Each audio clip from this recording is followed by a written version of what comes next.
Oh, hi there! Didn't see you. So someone just imported a bunch of clips into Premiere, so I thought, let's make an edit of that. And it's actually starting to look pretty good. Yeah. Anyways, my name is Jordy, and I've been practically living inside Premiere Pro for the past 15 years. No, seriously, that's kind of my job. I teach others about Premiere Pro. We have a YouTube channel with more than 2 million subscribers where I teach the editing program.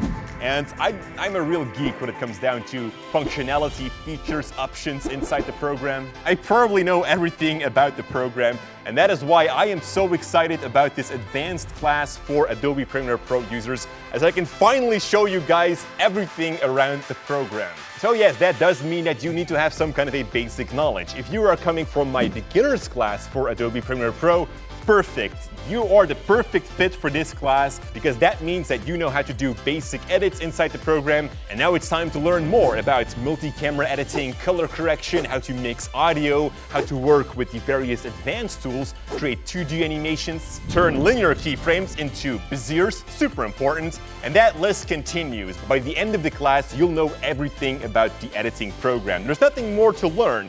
You can go ahead now into the editing world and start creating stuff without needing to worry, is there anything else that I should know about the program? So join me into the most complete and entertaining Premiere Pro class for Adobe Premiere Pro users.